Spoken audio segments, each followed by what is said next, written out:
Jack was the curious and daydreaming son of a poor farmer. They had a cow and lived off vegetables from the garden. One day, the cow's old age prevented it from giving milk ever again. Jack was sent to town to sell the cow. On his way to town, Jack met a friendly old man. "I'll give you these magic beans in exchange for that old cow."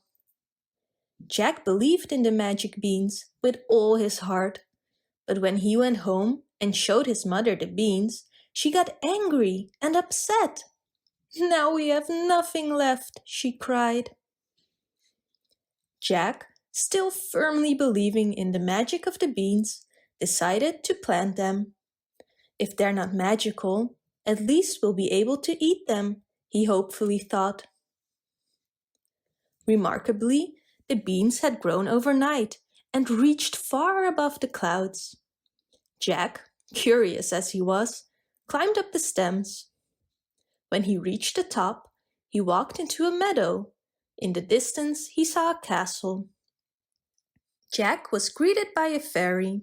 She told him that the castle once had belonged to a brave knight, but a giant killed the knight and took residence in the castle. The wife and son of the knight weren't home when it happened and were able to get away. "Jack," said the fairy, "that castle belonged to your father, and now it belongs to you. You can reclaim it, but do you have the courage?" "I fear nothing," Jack heard himself reply bravely.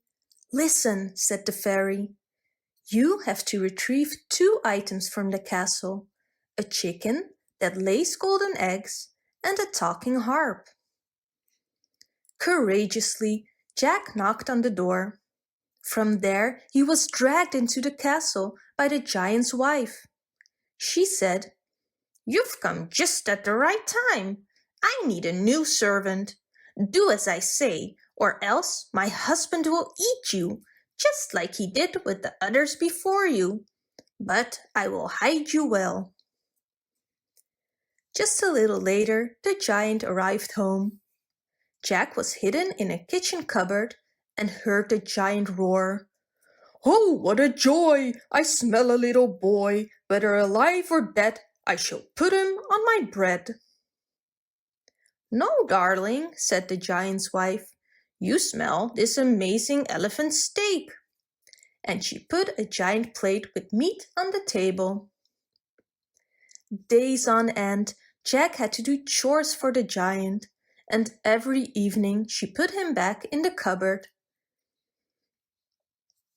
One night, Jack peeped through the keyhole and saw the giant with a chicken. The chicken laid golden eggs. During his wife's evening stroll, the giant fell asleep.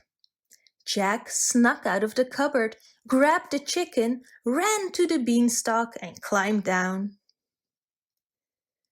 A while later, Jack climbed up the beanstalk again.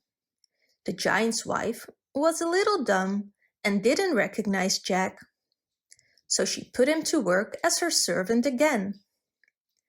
During her evening stroll, the giant started counting gold coins, but fell asleep. Jack quickly filled his pockets with coins and ran home.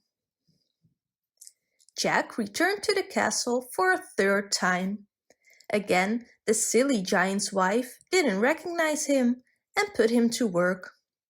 She left for her evening stroll. The giant got out his golden harp and asked it to play him a song. The giant fell asleep. Jack took his chance and grabbed the harp. The harp started screaming, "Master! Master!" The giant woke up and Jack made a run for the beanstalk. The giant sprinted after him. Jack called to his mother, "Get me an axe!" He quickly started hacking down the beanstalk. The giant fell off the beanstalk and crashed down to the ground. That was the end of the giant. The fairy reappeared. "Jack," she said, "you behaved as the son of a brave knight. It's time for you to return to your castle. This time the fairy came along. On their way, they stopped at a village. The fairy spoke to the people. The son of the night has returned. He killed the giant who took everything from you. The people were eager to help Jack scare off the giant's wife. She saw the big stampede coming and left as quickly as she could. If you truly believe in magic, it will come true. That is the reason Jack got his castle back.